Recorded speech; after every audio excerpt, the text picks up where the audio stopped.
Salah satu di antara konsep mereka yang mereka bangun adalah humanisme, memanusiakan manusia. Konsep humanisme yang dibangun oleh para ilmuwan barat, yang dicampur tangan oleh orang-orang Yahudi, mereka humanis terhadap kelompok mereka, bukan orang lain. Maka Yahudi ini Bapak Ibu tidak akan memanusiakan siapapun kecuali mereka. Mengapa konsep ini mereka harus tumbuhkan, harus tampakkan, harus timbulkan? Seolah-olah manipulasi yang mereka buat ini bisa menutupi rahasia mereka. Itu yang paling penting. Mereka punya rahasia apa? Apa rahasia mereka? Untuk menghancurkan manusia. Tapi pertanyaannya, mereka humanis. Itulah yang disebut dengan manipulasi. Makanya kata Dr. Adyan Husaini, humanisme tapi tidak humanis. Sekarang kita lihat kasus. Yang pertama,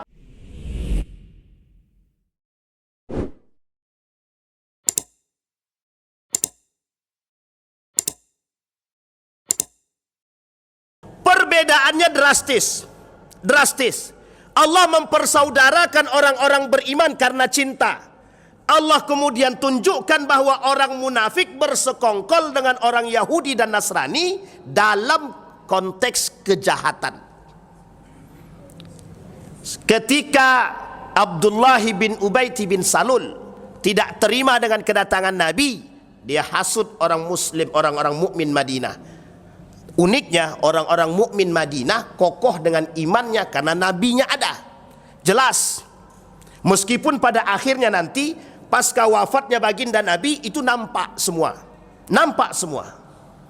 Tapi paling tidak ketika Nabi masih hidup, kekuatan dan keimanan mereka masih bertahan antara Ansar dan Muhajirin. Tapi perhatikan kalimat selanjutnya. Apa yang dilakukan oleh kaum Abdullah bin Ubay bin Salul orang munafik ini, langsung dia cari pemimpin-pemimpin dari Bani Yahudi, Bani Nadir, Quraidah, Qainuqa, datang ke situ. Apa kata Abu Ubay bin Salul? Kalian mau membunuh Muhammad? Kalian mau merusak Muhammad? Kalian mau merusak Islam? Kami bersama kalian. Kami Muslim. Tapi kami Muslim, kami tidak suka dengan mereka. Kami akan mendukung apapun usaha kalian untuk menghancurkan Islam. Perhatikan kondisi kaum Yahudi hari ini. Yahudi hari ini, apa yang mereka lakukan untuk merusak Islam? Semuanya. Bapak Ibu, dulu ada istilah New World Order. Ini kalau sudah pernah dengar, tatanan dunia baru. Sudah pernah disampaikan oleh seorang pemuda bernama Theodor Herzl pada tahun 1920-an. Sudah pernah disampaikan. Kepada siapa disampaikan? Sultan Abdul Hamid II. Ini sejarah. Jadi kalau mereka berbicara hari ini tentang global, penaklukan dunia, itu sudah biasa. Karena faktanya hari ini baru ditampakkan. Salah satu di antara konsep mereka yang mereka bangun adalah humanisme. Apa artinya humanisme itu? Kemanusiaan, memanusiakan manusia. Sekarang kita lihat di mana letak humanisme mereka. Ini konsepnya Bapak Ibu.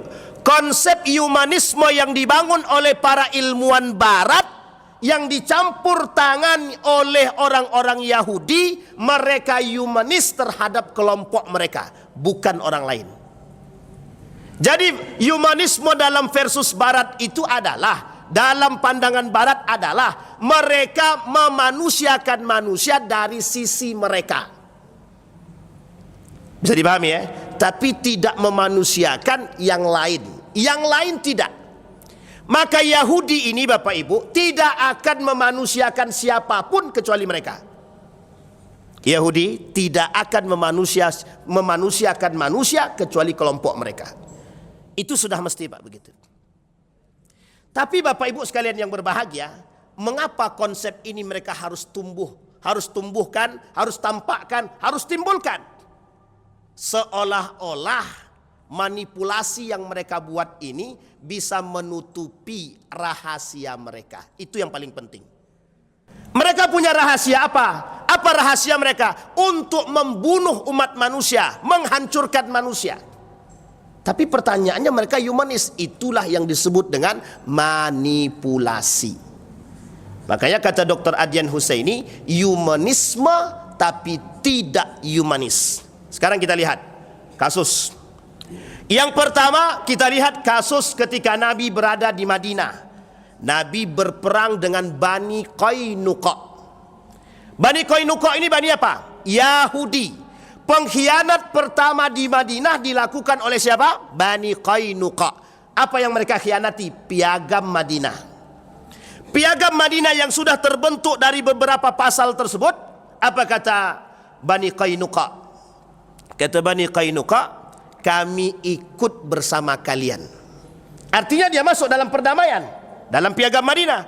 Tapi uniknya mereka dihasut oleh Abdullah bin Ubay bin Salul untuk berkhianat. Akhirnya mereka lakukan pengkhianatan. Satu ketika Nabi datang kepada Bani Qainuqa, ya ma'syaral Yahud, kata Nabi, wahai orang-orang Yahudi. Apa kata Nabi? Aslimu, masuklah kalian ke dalam Islam. Ini setelah Nabi melakukan perang Badar. Setelah Nabi perang Badar, ketika itu dimenangkan oleh umat muslim, meskipun di dalam perang Badar itu ada makhluk-makhluk yang munafik, tapi Nabi balik, Nabi datang kepada Bani Qainuqa. Apa kata Nabi kepada Bani Qainuqa? Ya ma'syarul Yahud, hei orang-orang Yahudi, aslimu, berislamlah. Kemudian Nabi sampaikan, Nabi lanjutkan kalimatnya. Kalau kalian berislam, maka apa kalian mau terjadi seperti apa yang terjadi dengan orang-orang yang di Badar? Maksud Nabi, hei orang Yahudi, masuk Islamlah. Kalau kalian masuk Islam, kalian selamat. Tapi kalau kalian tidak masuk Islam, kalian akan mengalami kondisi seperti apa yang dialami oleh orang Quraisy, kafir Quraisy di Badar. Tahu Bapak Ibu apa jawaban daripada Bani Qainuqa? Ya Muhammad, hei Muhammad. Ini tantangannya Pak, ditantang langsung Pak, langsung ditantang. Apa katanya? Hei Muhammad, orang itu tidak bisa berperang. Anda berperang dengan orang yang tidak bisa berperang. Itu kata orang Yahudi. Kata Bani Qainuqa. Sementara kami, kalau kalian mau berperang, ayo. Kami akan tunjukkan kelelakian kami, kejantanan kami, kemanusiaan kami. Bayangkan Pak, dinasehati sama Nabi, tapi justru mereka menantang Nabi. Itu Yahudi Pak. Karakter Yahudi ini dari dulu begitu sampai sekarang, nggak akan berubah Pak, nggak akan. Sampai hari ini apa pernah PBB memberikan sanksi kepada Israel? Nggak ada Pak. Sampai hari ini, yang mengatakan bahwa Eropa itu humanis mana? Nggak ada Pak. Di sini kita baru sadar bahwa konsep humanisme yang mereka bangun hanya untuk diri orang-orang yang berada di bawah gerakan mereka. Kasus-kasus yang hari ini ditampakkan itu adalah salah satu, mungkin dari satu sisi kita memandang adalah begitulah kuasa ilahi menunjukkan betapa bobroknya konsep atau sistem Eropa tersebut, yang dulunya digaungkan, diagung-agungkan oleh, mohon maaf, kelompok-kelompok liberal. Yuk kita ke Eropa, tengok bagus, humanis, akhlaknya mulia. Ternyata, apakah itu yang disebut dengan manusia, memanusiakan manusia? Tidak sama sekali. Bahkan Eropa, negara-negara Eropa, kasus Palestina pun mereka tidak bisa menyelesaikan. Bagi mereka, Palestina, ya Palestina, kehancuran Palestina bukan bagian daripada humanisme, bukan. Bisa dipahami Bapak Ibu ya. Jadi konsep humanisme mereka itu adalah untuk diri mereka sendiri. Yang mereka humaniskan adalah etnis mereka. Selain daripada itu terserah. Membumi. Karena salah satu tujuan kaum Yahudi adalah mematikan atau mengurangi jumlah penduduk. Itu salah satu daripada alasan kaum Yahudi. Dan harus dipahami Pak. Baik, kita kembalikan. Nah, apa yang kemudian terjadi? Apa kata Nabi Muhammad SAW? Apa kata mereka kepada Nabi? Kalau mereka tidak bisa berperang, orang-orang yang tidak mengerti perperangan, kalau kami sudah biasa berperang, tidak ada masalah kalau kalian menyerang kami, kita berperang. Ditantang Pak. Tapi apa yang terjadi? Mereka lupa kalau Nabi Muhammad ini adalah Nabi. Allah menangkan mereka atas Bani Qainuqa. Tapi sebelum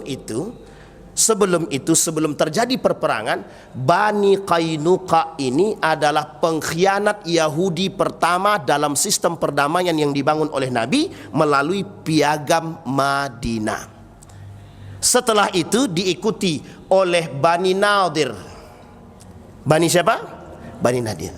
Setelah perang ini, perang pengkhianatan yang dilakukan oleh Bani Qainuqa ini, terjadi lagi perperangan antara Muslim dengan Yahudi. Ketika itu ada yang disebut dengan perang Tabuk, Ghazwatu Tabuk. Nabi berperang dengan orang Yahudi di Tabuk. Nabi berperang kemudian dengan Khaybar, Yahudi Khaybar. Yang kemarin, yang dulunya diusir dari Madinah. Karena apa sebabnya? Pengkhianatan. Apa sebabnya? Pengkhianatan.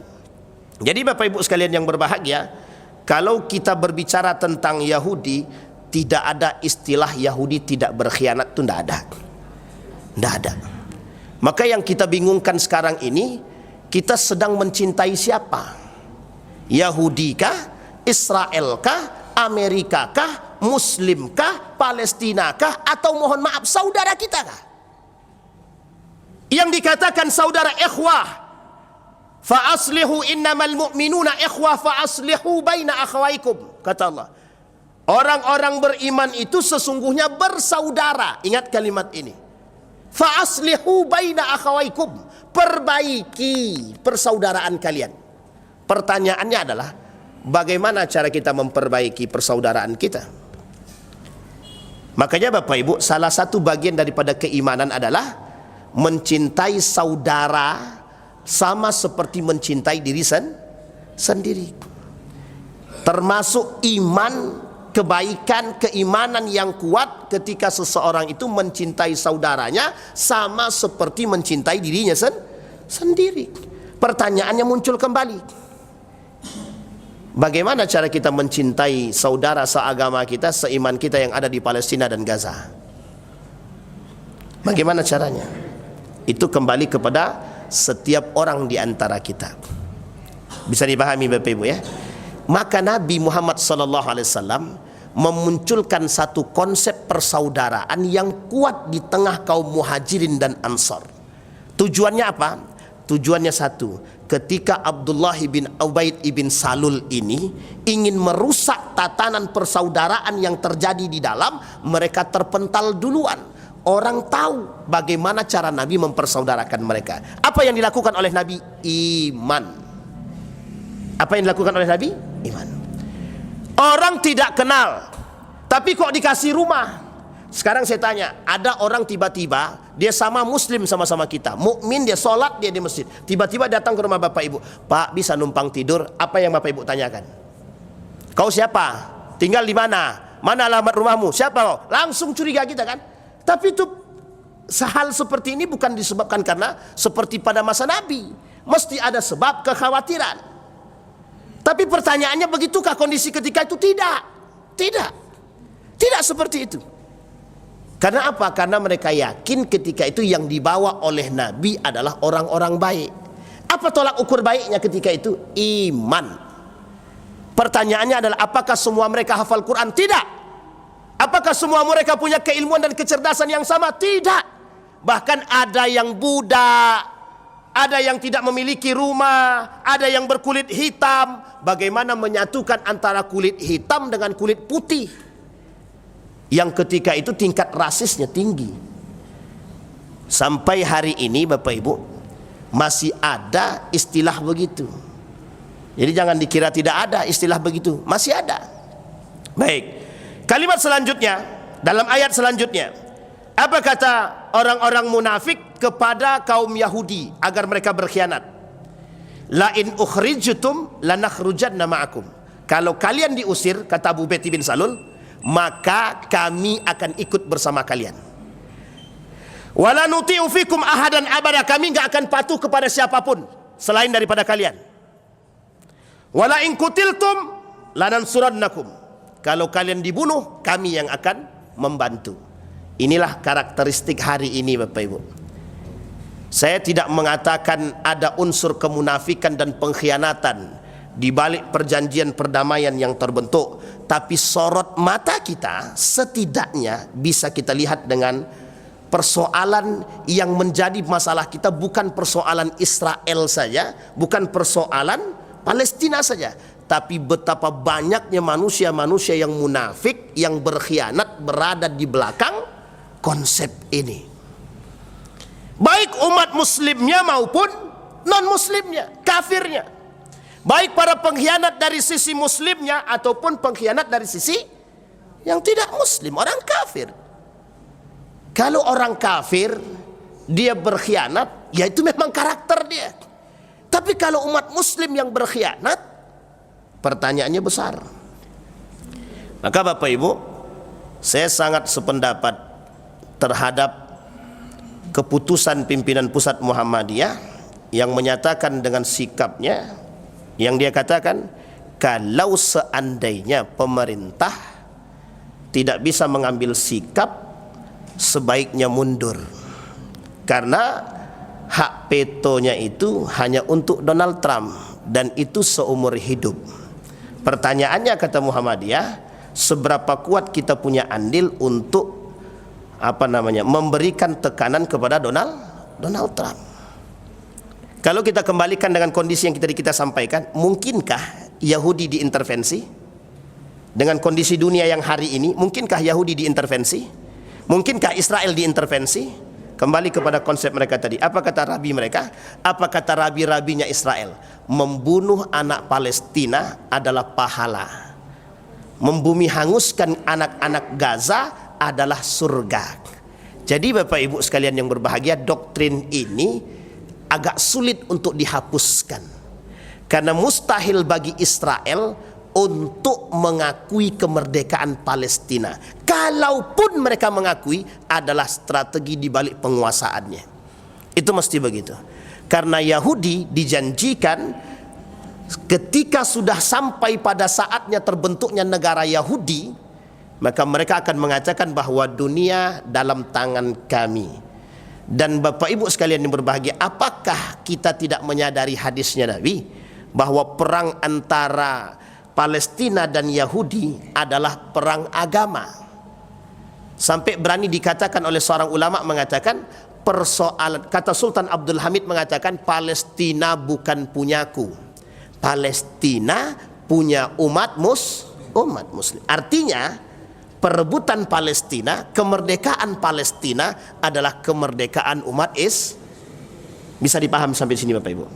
Jadi sebenarnya Bapak Ibu sekalian yang berbahagia, ada apa dengan pengakuan eksistensi daripada Israel?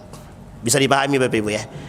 Kembali kepada posisi yang tadi kita sampaikan, dari masa Nabi pengkhianatan itu sudah mereka lakukan.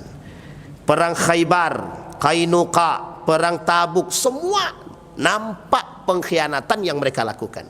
Siapa mereka? Yahudi. Apakah karakter Yahudi ketika itu sama dengan sekarang? Apa bedanya? Allah sebutkan dalam Al-Quran, salah satu karakter orang Yahudi pada saat itu, penakut, pengecut. Apa bedanya dengan hari ini? Selalu bersembunyi di balik negara boneka mereka. Siapa negara bonekanya? Amerika. Siapa yang pemainnya? Di belakang mereka siapa? Yahudi. Tapi apa nampak Yahudi? Apa kita tahu Yahudi itu yang mana? Apakah Amerika itu Yahudi? Tidak. Apakah Israel itu Yahudi? Tidak semuanya. Negara Israel bukan Yahudi. Tapi di mana Yahudinya? Berada di balik mereka ini. Tidak hanya Amerika, tidak hanya Israel, Inggris, Jerman, itu juga bagian daripada Yahudi. Jadi Bapak Ibu sekalian yang berbahagia, kembali kepada poin tadi, ini yang dimaksud. Nah, apa inti ayat tadi? Mempersaudarakan sesama muslim. Innamal mu'minuna ikhwah fa aslihu baina akhwaikum. Cukup kita memahami ayat ini saja. Sesungguhnya setiap orang beriman, ingat mukmin, bukan muslim tapi mukmin, bersaudara. Maka perbaikilah hubunganmu sesama mukmin. Artinya kita tidak disuruh untuk mencintai lebih daripada orang beriman, termasuk saudara kandung kita sendiri. Tapi kalau saudara kandung kita beriman, ya wajib kita cintai. Tapi kalau dia tak beriman, jangankan saudara kandung, ibu kandung pun, kalau mereka beda iman, beda agama, cukup patuh tapi tidak dalam ketaatan keagamaan.